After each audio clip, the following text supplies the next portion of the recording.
হারবাং যুবদল নেতা শাহেদের নেতৃত্বে এই হামলা হয়েছে গিয়ে স্থানীয় news portal the daily Chattala এর ভিডিও প্রকাশিত হয়। 30 জানুয়ারি শুক্রবার বিকাল 4টায় হারবাং ইউনিয়নের 2 নং ওয়ার্ডে জামাতের সভাপতি আব্দুর রহিমের নেতৃত্বে একটি হাউস ক্যাম্পেইন বের করা হয়।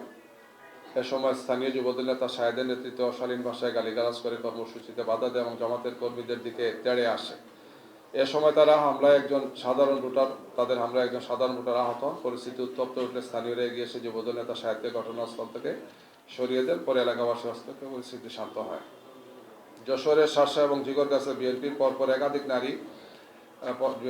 থেকে একাধিক নারীকে হেনস্থার ঘটনা ঘটেছে। স্থানীয় পোর্টাল নিউজ শার্শার সোশ্যাল মিডিয়া পেজে শার্শায় নারী হেনস্থার একটি ভিডিও প্রচারিত হয়। নিজামপুর ইউনিয়নে এই ঘটনাটা ঘটেছিল। এর আগে 25 জানুয়ারি ঝিকরগাছে পৌরসভায় 5 নং ওয়ার্ড কীর্তিপুর গ্রামে হামলা হয়। সেখানে উপজেলা জামাতের নেত্রী শিখা খাতুন আহত হন। নারীদের উপর একাধিক ঘটনা ঘটছে এবং বারবার ঘটছে বিভিন্ন জায়গাগুলোতে। এছাড়া সম্প্রতি নোয়াখালীতে নারী হেনস্থার একটি ভিডিও ভাইরাল হয়েছে। উক্ত নারী জামাত ইসলামী নোয়াখালীর সোনাইমুড়ি উপজেলার কর্মী। তিনি সাংগঠনিক কাজ শেষে বাসায় ফিরছিলেন। এ সময় রাস্তায় সোনাইমুড়ি পৌরসভার 8 নং ওয়ার্ড বিএনপির সেক্রেটারি মোশাররফ হোসেনের নেতৃত্বে পথরোধ করে তাকে হেনস্থা করা হয়। তাকে শারীরিকভাবে লাঞ্ছিত করা হয়, অপবাদ দিয়ে গালিগালাজ করা হয় এবং বলা হয়, মহিলাদের কিসের রাজনীতি, আপনার ঘরে ফিরে যান।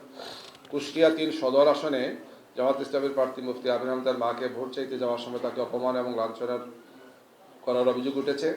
বৃহস্পতিবার বেলা 11টার দিকে কুষ্টিয়া সদর উপজেলায় আইলছাড়া ইউনিয়নের বাস্কব্রিজ এলাকায় এ ঘটনা ঘটে বলে অভিযোগ আমরা পেয়েছি। যুবদল নেতা নাসিরের নেতৃত্বে কয়েকজন ব্যক্তি তাকে বাধা দেন। এ সময় নারী কর্মীদের কাছ থেকে ভ্যানিটি ব্যাগ এবং লিফলেট ছিনিয়ে নেওয়া হয়। এছাড়া নওগাঁ 4 আসনে মালদা উপজেলায় একই ধরনের ঘটনা ঘটেছে। এছাড়া সীতাকুণ্ডেও অন্তত 5টি হেনস্থার ঘটনা, নারীদের ঘটনা ঘটেছে, যা স্থানীয় সংগঠনগুলো সংবাদ মাধ্যমে দিয়েছে, আপনারা দেখেছেন। দৈনিক আজাদী পোর্টালে প্রকাশিত একটি ভিডিওতে দেখা যায় চট্টগ্রাম 14 আসনের প্রার্থী জসিমউদ্দিন প্রকাশ্যে ভিডিও করে 5 লাখ টাকা দিয়ে একটি প্রতিষ্ঠানে দেওয়ার প্রচারণা চালিয়েছে, যেটা আচরণের বিধি সুস্পষ্ট লঙ্ঘন বিএনপির।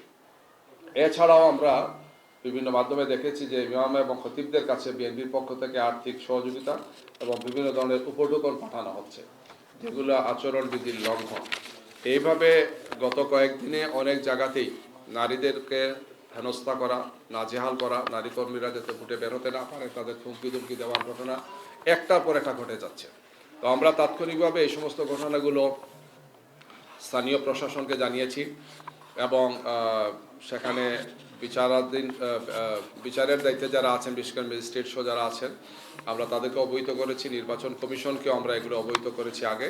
আগামীকালকেও আমরা নির্বাচন কমিশনে আমাদের একটা ডেলিগেশন যাবেন বেলা 3টার সময়। যে ডেলিগেশনে আমাদের কেন্দ্রীয় নারী সংগঠনের নেতৃবৃন্দ থাকবেন। আমরা সেখানে এই সমস্ত বিষয়ে আরও বিস্তারিতভাবে নির্বাচন কমিশনকে অবহিত করব। আর আমরা আশা করছি যে একটার পর একটা এই ধরনের ঘটনায় নির্বাচন কমিশনের পক্ষ থেকে, আইন শৃঙ্খলা বাহিনীর পক্ষ থেকে, সরকারের পক্ষ থেকে দায়িত্বশীল ভূমিকা তারা পালন করবেন। আমরা একটি সুন্দর শান্তিপূর্ণ নির্বাচন আশা করছি, যেখানে জনগণ তাদের ভোটাধিকার প্রয়োগের জন্য একটি অনুকূল পরিবেশ পাবে।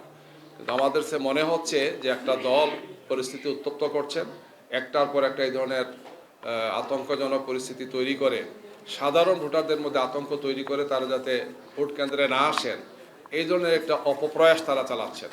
আমরা তাদেরকে দৃষ্টাসন করতে চাই, সরকার এবং নির্বাচন কমিশনকে বলতে চাই যে অতীতে ফেসিবাদ যে কাজগুলো করেছে, আগামীতে যাতে কেউ এই কাজটা না করে, নিজেদের ফেসিবাদের তকমা যাতে তারা নিজেদের জন্য যাতে তারা বাছাই করে না আনে, সেটা আমাদের প্রত্যাশা থাকবে গিয়ে। আমরা সবসময় শান্তিপূর্ণ নির্বাচনের পক্ষে, শান্তিপূর্ণ পরিবেশের পক্ষে, আমরা সন্ত্রাসের বিপক্ষে। আমরা আইনের শাসন মেনে আমরা আমাদের নীতি এবং পদ্ধতি এবং আমাদের আদর্শ, আমাদের কর্মসূচি, আমাদের কর্মনীতি মানুষের সামনে উপস্থাপন করছি। আমরা সাংবাদিক বন্ধুদের মাধ্যমে দেশবাসীকে জানাতে চাই যে আগামীর বাংলাদেশে কোনো ফেসিবাদের ঠাঁই হবে না, স্বৈরশাসকের ঠাঁই হবে না। যারা নারীকে হেনস্থা করেন, যারা চাঁদাবাজি করেন, যারা বিভিন্ন ধরনের আচরণবিধি ভঙ্গ করছেন রিপিটেডলি, তাদেরকে আমরা জনগণের সামনেই তাদের মুখোশ উন্মোচন করতে চাই। আমরা আপনাদের মাধ্যমে এই কথাগুলো জাতির সামনে উপস্থাপনের অনুরোধ জানাচ্ছি। সবাইকে ধন্যবাদ।